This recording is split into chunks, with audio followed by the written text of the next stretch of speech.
Salut et welcome. Vivre à l'étranger, c'est aussi excitant que challenging. Je suis sûr que vous serez d'accord avec moi et faire les bons choix au bon moment, c'est pas toujours facile en fait. Je me souviens quand je me suis expatrié au Royaume-Uni en 2003 depuis Paris, il y avait des infos disponibles, bien sûr, mais rien à voir avec maintenant. Les expats de 2023 ont clairement plus de possibilités de bien se préparer que ceux d'il y a 20 ans. Et ce grâce à des médias comme le nôtre. Et oui, françaisdanslemonde.fr, la première plateforme d'aide à la mobilité internationale. Et Vivra est un des 2000 podcasts qu'on vous propose sur ce site web. Je me sens tout petit d'un coup, 2000 ça fait beaucoup. Petit mais content quand même de pouvoir vous aider un peu. On part presque au bout du monde cette semaine. On part à Vancouver avec une belle rencontre.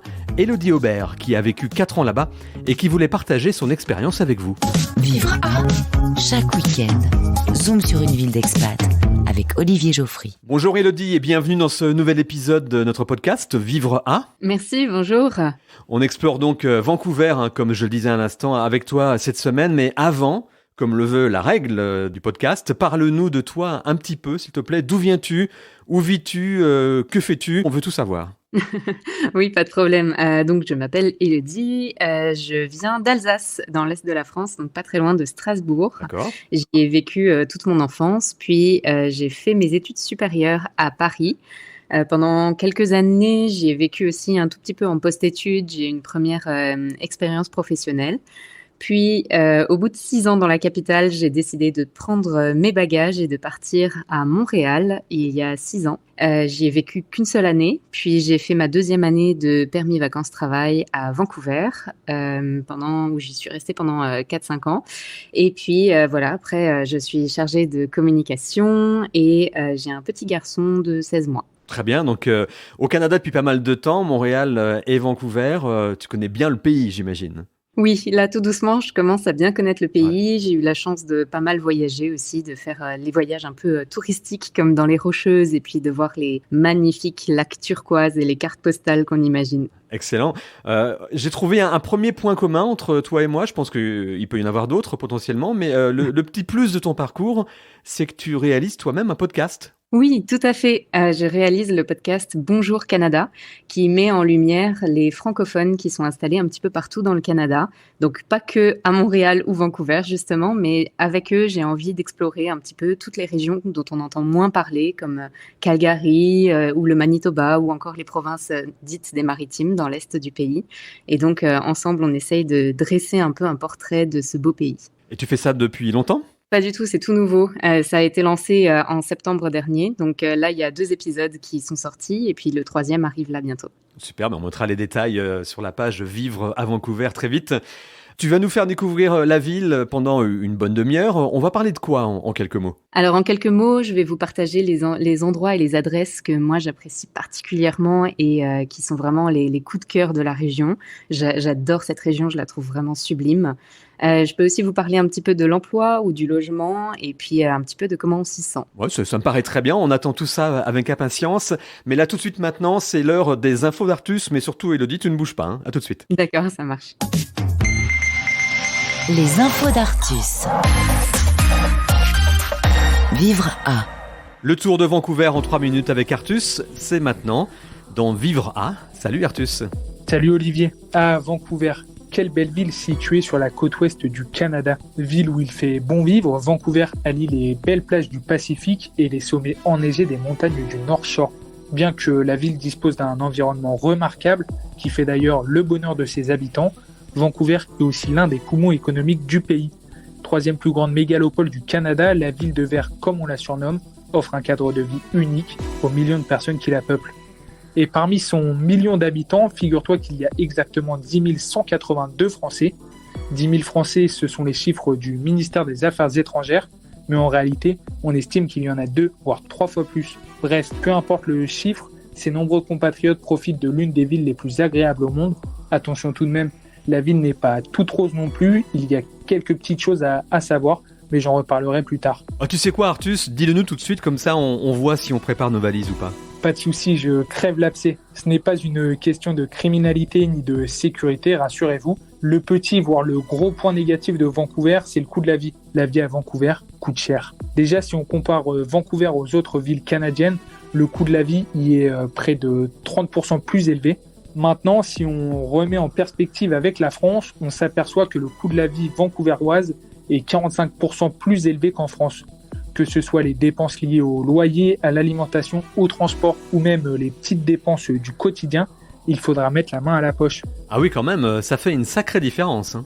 Toi, Olivier, qui a longtemps vécu à Londres, tu dois savoir que le coût de la vie est un élément hyper important à prendre en compte avant de tenter l'expatriation. Oui, je confirme, en effet. J'ai une dernière question pour toi, Artus. L'hiver à Vancouver, on parle quand même du Canada, hein, ça donne quoi ? Ah oui, c'est vrai, la météo. Vous le savez, le Canada est réputé pour ses hivers froids et longs. À Vancouver, c'est légèrement différent. En raison de son climat océanique tempéré, la ville bénéficie de températures relativement douces pendant les saisons hivernales.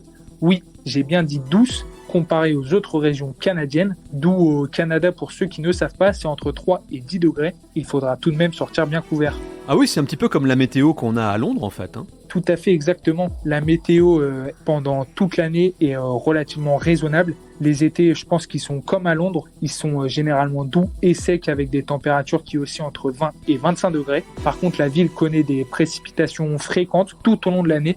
Il y a par exemple entre 145 et 165 jours de pluie dans l'année. Ça fait beaucoup. Oui, faut sortir les parapluies là-bas aussi. Merci beaucoup, Artus. À très vite.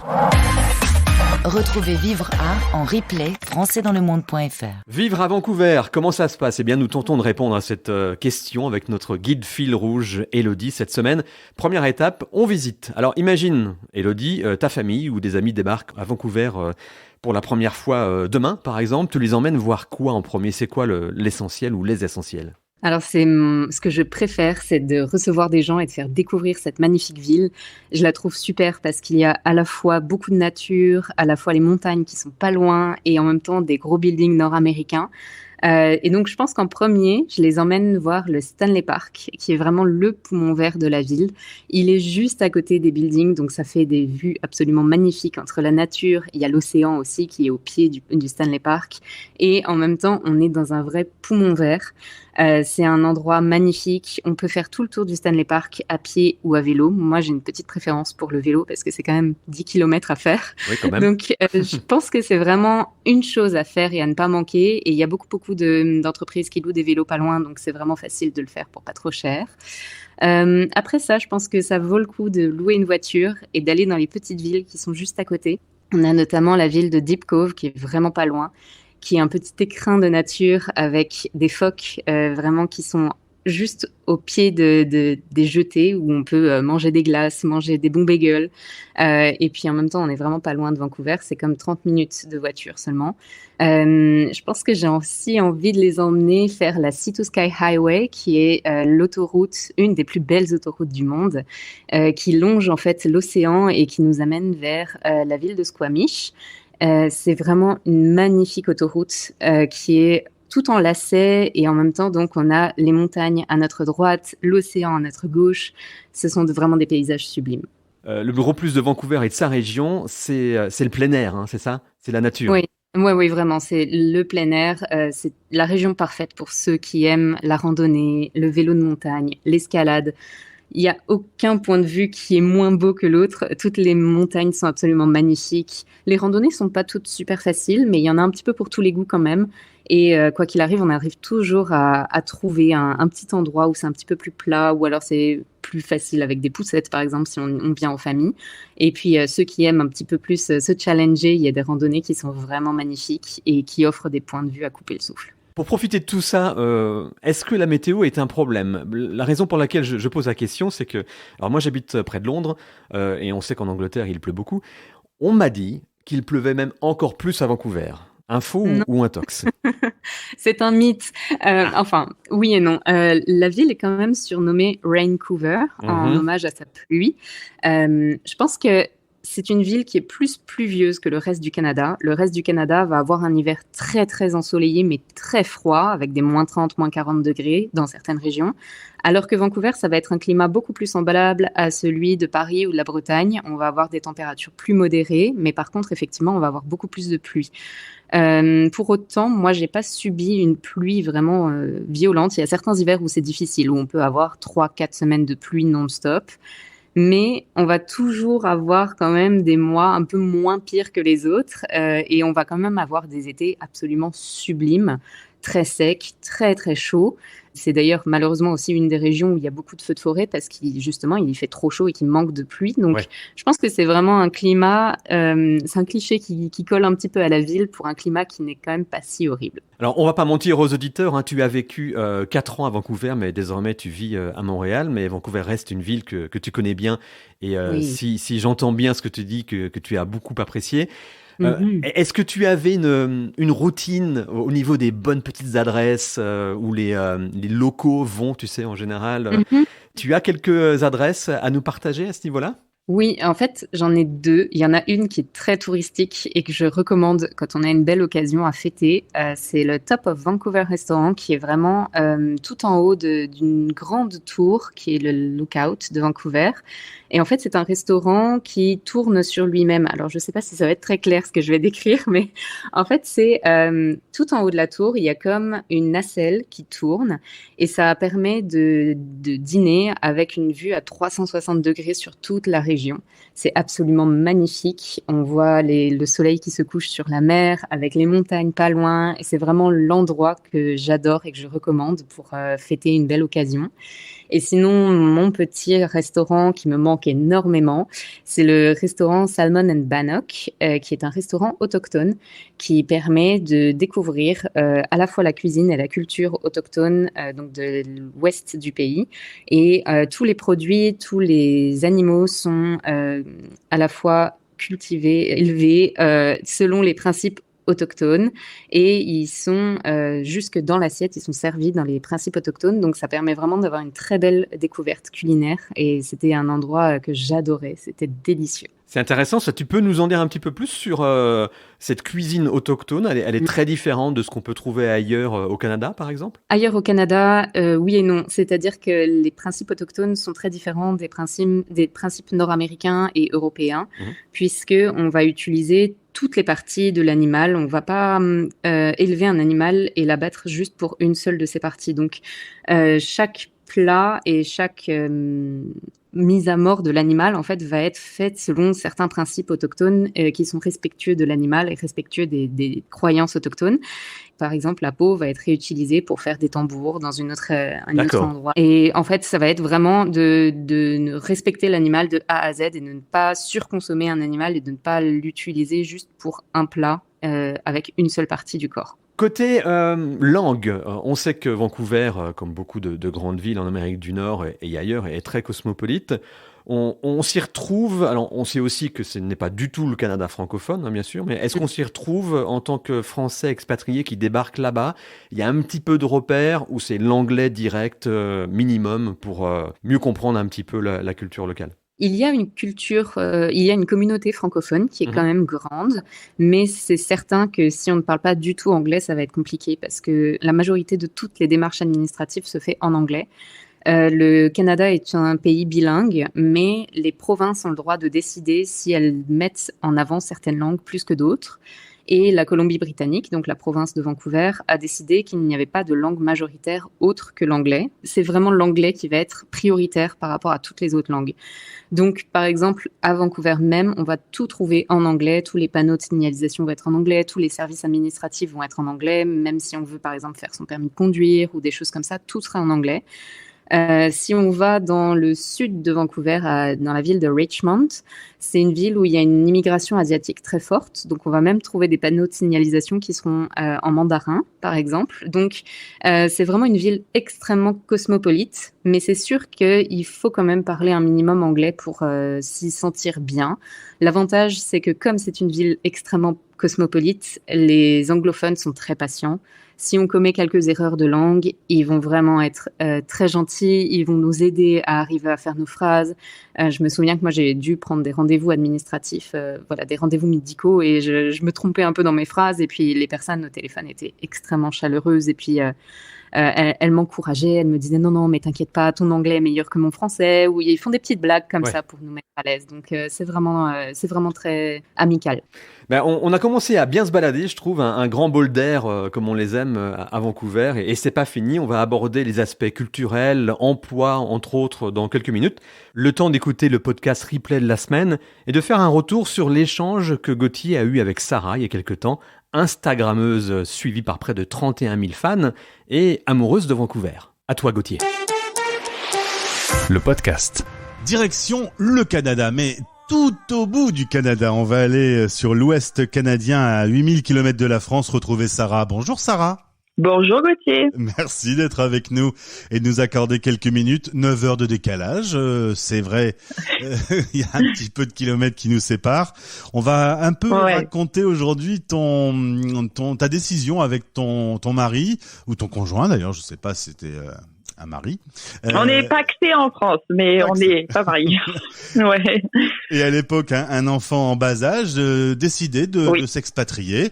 Est-ce que tu peux nous dire un peu, en quelques mots, pourquoi tu as voulu quitter, alors t'es normande d'origine et t'as grandi à Biarritz? J'ai voulu quitter la France juste simplement pour avoir une expérience peut-être professionnelle et sentimentale, personnelle, autre que la France, ouverture. Découvrir d'autres paysages, d'autres mentalités. Et voilà pourquoi j'ai choisi de partir, vivre l'aventure au Canada. Alors tu m'as dit quand on a cherché où on pouvait partir, t'as tapé Vancouver sur Internet, t'as vu des photos spectaculaires. Je l'ai fait et c'est vraiment incroyable. Est-ce que tu peux nous décrire un peu le centre de Vancouver ? Ah ouais, non mais faut vraiment aller regarder sur Google, c'est vraiment pas du mensonge. Faites-le. La première image quand vous tapez Vancouver, vous tombez sur les buildings en plein milieu d'une petite île et bordée de montagnes et d'océans, c'est juste incroyable. Des buildings en plein milieu, on se dit c'est pas possible. C'est très étonnant. Donc j'ai été vérifiée. Je vous promets que c'est exactement comme la photo. Et alors, entre nous, le choix de Vancouver, c'était notamment par rapport au climat. T'es peut-être pas complètement fan de la neige. Ah non, je suis pas trop fan de la neige. J'aurais pas pu vivre 6 mois de neige comme dans l'Est canadien, dans le Québec, etc., l'Ontario. Donc j'ai préféré choisir un climat beaucoup plus pluvieux parce qu'il pleut beaucoup. Il faut bien savoir qu'à Vancouver, c'est pluie. Mais les températures sont plutôt correctes. En hiver, on est descendu l'année dernière exceptionnellement à -8, mais sinon généralement on est entre 0 et 5 degrés pendant tout l'hiver, donc c'est tout à fait supportable, pas de problème. Et t'as quand même retrouvé quelques points communs avec Biarritz parce qu'il y a l'océan, il y a les montagnes, il y a les USA qui sont pas loin. Alors quelque part, il y a un petit peu le même genre d'ambiance en termes de décor. Ah oui, c'est complètement ce que je recherchais. Je voulais quelque chose de similaire parce que j'adorais le Pays Basque, les Landes. Et si je partais, il fallait que je retrouve un petit peu cette même magie. Et du coup, à Vancouver, je pouvais trouver exactement l'océan, les montagnes. Les montagnes, en plus, j'habite là où j'habite dans le nord de Vancouver. Je suis à 5 minutes des pistes de ski. Je vous mens pas. Donc c'est génial. Et les États-Unis, à la frontière, je vais direction Seattle parce que c'est vraiment à côté. C'est à 2h30 de Vancouver. Alors, faut taper sur Google Vancouver et voir les photos que j'ai testées. Sarah ne ment pas. Et faut aussi absolument aller sur la page Instagram de Sarah qui s'appelle Une famille au Canada parce que ton Instagram est magique. On voyage, on rêve. T'as un sacré talent pour la photo, hein. Merci beaucoup, c'est gentil. Je vous laisse aller voir et abonnez-vous à mon compte. Et si vous avez plein de questions, n'hésitez pas à me contacter en privé. Je ferai un plaisir de vous répondre. Justement, tu me disais le réseau social. Moi, je l'ai utilisé quand j'ai eu besoin d'infos. Donc, à moi d'être disponible aujourd'hui quand les gens me posent des questions. Exactement. Autre chose aussi importante dans ton profil, tu dis je suis une PVTiste. Est-ce que tu peux en 2 mots nous dire ce qu'est le PVT ? Alors, en fait, le PVT, c'est un permis vacances-travail qui nous donne la chance de pouvoir travailler dans plusieurs pays du monde. Là, j'ai choisi le Canada, donc celui-là me permet de rester parce que je suis française et que j'ai moins de 35 ans. Faut rappeler que c'est pour les moins de 35 ans ce visa. Et ce visa me permet de rester 2 ans au Canada. Or, si j'avais choisi l'Australie ou la Nouvelle-Zélande, j'aurais pu rester simplement 1 année. Donc, c'est vraiment une chance d'avoir ce visa et il vous permet de travailler dans tous les domaines sans exception, sauf si vous avez besoin de faire des équivalences dans la médecine, etc. ou dans la petite enfance. Là, vous devez faire une petite équivalence, mais c'est rien du tout. Mais en tout cas, ce PVT, il est génial. Vous pouvez travailler et être en vacances. C'est vous qui choisissez. Et la dernière question, j'ai bien remarqué que tu avais eu un coup de cœur pour Vancouver. La petite famille est installée là-bas et elle va même s'agrandir, la petite famille, parce que la dernière photo Instagram que je vois un petit ventre arrondi. Oui, la famille s'agrandit pour mois d'avril. Et on est trop contents. Ça va être une petite Canadienne, franco-canadienne. Donc c'est une chance de pouvoir avoir une double nationalité. Je suis trop contente. Et tout se passe super bien. Pour le moment, je croise les dents que tout va bien. Merci beaucoup, thank you, j'allais dire je sais pas pourquoi. Merci beaucoup Sarah d'avoir été avec nous. On garde contact maintenant, hein? Ah, pas de souci, hein. N'hésitez pas, on se donne des nouvelles avec grand plaisir. Merci beaucoup de m'avoir reçu en tout cas. Françaisdanslemonde.fr. Chaque semaine, on vous emmène aux quatre coins du monde dans une des villes les plus plébiscitées par les Français expatriés, dans Vivre à. Cette fois-ci, il s'agit de vivre à Vancouver, avec une question pour toi pour continuer, Elodie. Lorsqu'on vit à Vancouver, justement, on se sent où culturellement? Je veux dire aux USA, par exemple, dont l'influence est sûrement assez importante, tellement ils sont proches. Dans une ville anglophone cosmopolite classique, si toutefois ça existe. Ou alors on se sent vraiment au Canada parce que c'est différent. Un peu tout ça à la fois. D'accord. Il y a une influence américaine, des USA, qui est effectivement très très forte parce qu'on est à 30 minutes de la frontière à peu près, Ouais. et à seulement 2 heures de Seattle. Donc c'est certain qu'il y a une très grosse influence, et il y a même beaucoup de tourisme d'Américains qui viennent des US à Vancouver. Donc c'est sûr qu'il y a un très grand brassage entre les deux pays. Je dirais qu'il y a une très forte culture autochtone aussi. L'histoire fait que les colons sont arrivés un petit peu vers la fin dans l'ouest du pays, donc la colonisation a été moins importante, par exemple, que dans l'est. Par exemple, au Québec, c'est quand même beaucoup plus US et Europe, donc c'est certain que c'est pas du tout la même ambiance.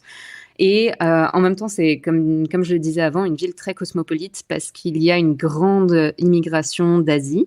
Donc ça fait un mélange en fait de plein de pays différents qui rend la ville extrêmement chaleureuse.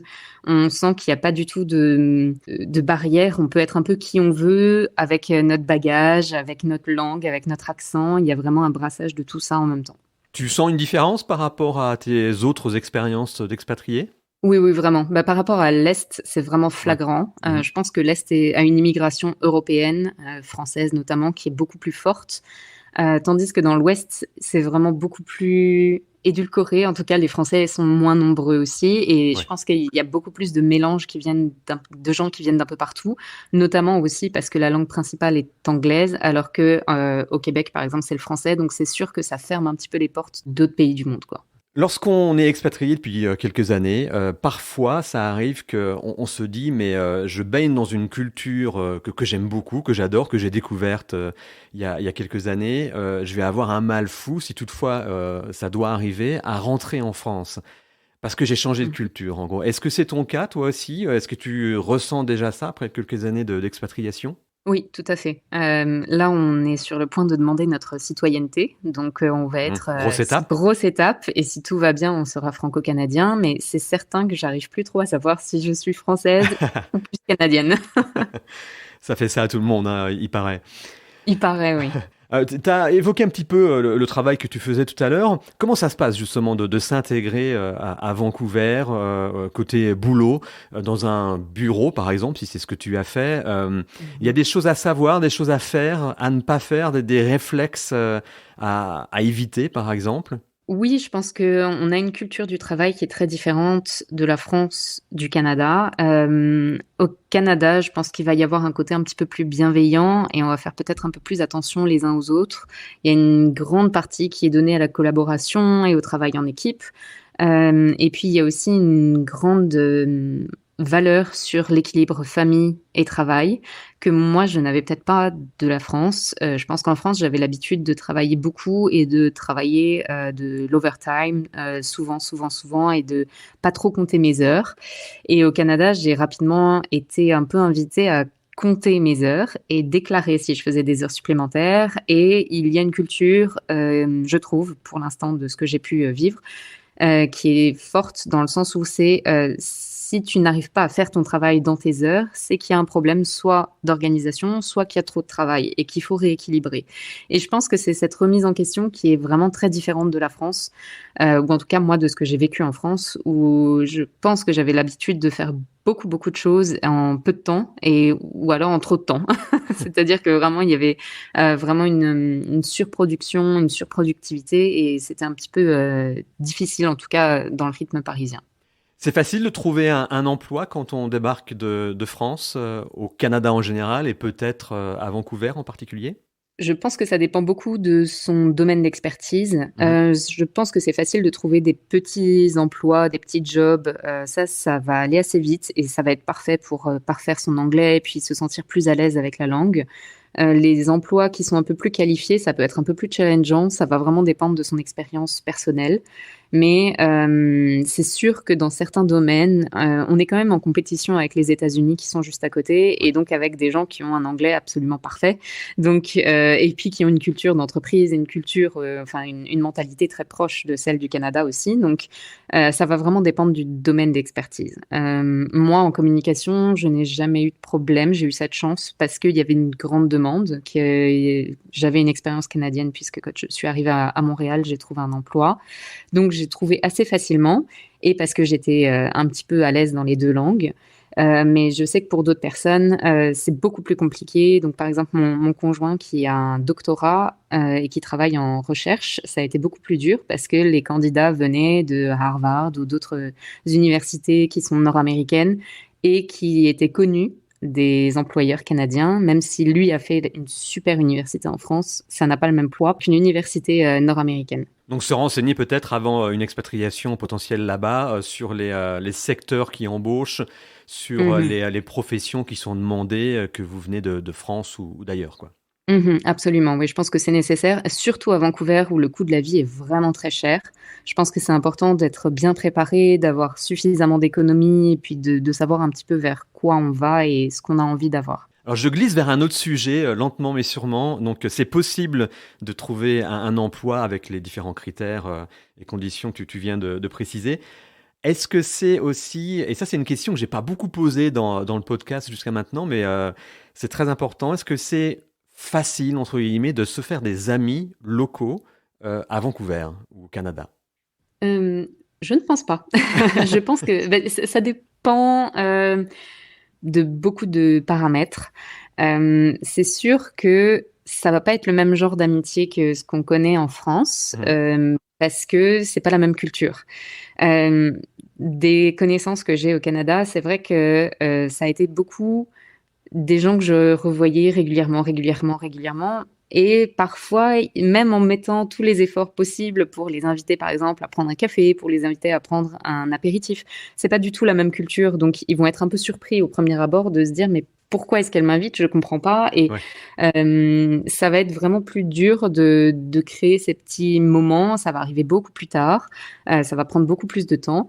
Et c'est certain que si on a un permis de travail temporaire ou qu'on sait qu'on reste une année ou qu'on est là un petit peu pour explorer, c'est plus dur de tisser des liens et d'avoir vraiment des amis solides parce que si on se met à leur place, ils ont déjà leur cercle d'amis, ils connaissent déjà un petit peu, ils sont déjà installés depuis très longtemps.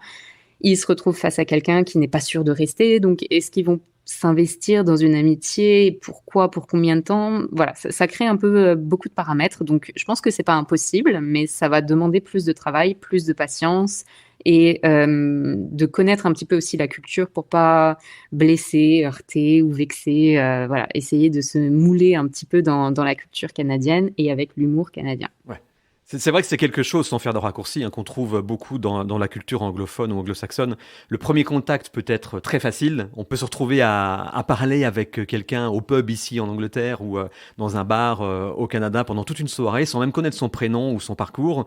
Et puis après, plus de nouvelles. Donc oui, pour nous, Européens, latins, c'est particulier. Mais bon, après, ça dépend ce qu'on recherche, j'imagine. Oui, c'est exactement ça. Je pense que ça peut être un peu déroutant au début parce qu'effectivement, des gens avec qui on pense avoir lié une amitié, tout d'un coup, on n'a plus de nouvelles, même si on a échangé les numéros, même si on se dit oui, on s'appelle. Non, on s'appelle jamais finalement, et c'est un peu perturbant. Et c'est un peu perturbant aussi. Je reviens un peu sur le sujet de l'emploi parce que ça peut arriver aussi dans les entretiens où il y a un très bon feeling et puis on te dit ah bah génial, on vous rappelle bientôt, hein. Et il n'y a plus du tout de nouvelles derrière, mais c'est normal, Ouais. c'est culturel. Bon, on arrive à la fin de cette petite visite et de ce podcast spécial Vancouver. Comment tu résumerais Vancouver en 2-3 mots? C'est possible de résumer Vancouver en quelques mots? C'est dur. Pour moi, c'est une ville apaisante. Très chill, très relax. C'est vraiment l'ambiance West Coast des États-Unis, mais en plus friendly et en plus chaleureux parce que c'est au Canada.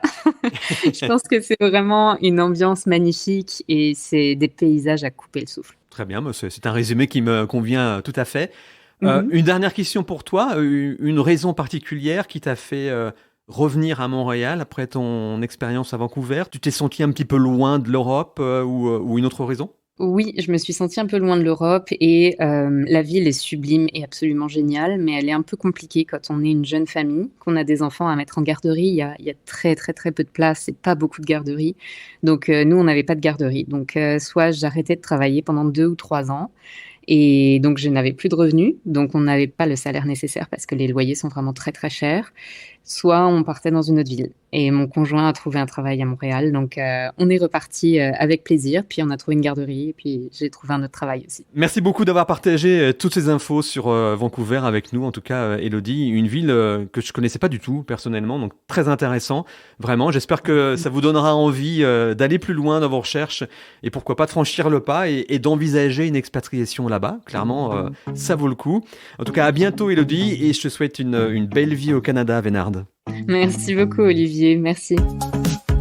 Je serais bien resté plus longtemps à Vancouver, moi. C'est une ville attirante, enrichissante, cosmopolite. C'est le Canada autrement. Sûrement moins évident à vivre que Montréal, qui est rempli de nos cousins québécois, bien sûr, mais tout aussi passionnant et dépaysant. On se balade comme ça toutes les semaines dans Vivre A. C'est bien, non? On collecte un maximum d'infos pour vous, on les partage dans chaque épisode et ensuite on les range dans votre boîte à podcast, comme Apple, Spotify ou Google par exemple. Comme ça, vous pouvez y revenir à chaque fois que vous avez besoin d'infos sur votre destination coup de cœur. Merci en tout cas d'être de plus en plus nombreux à écouter ce podcast et à très vite au bout du monde. Vous vivez dans une ville que vous aimez? Témoignez dans cette émission.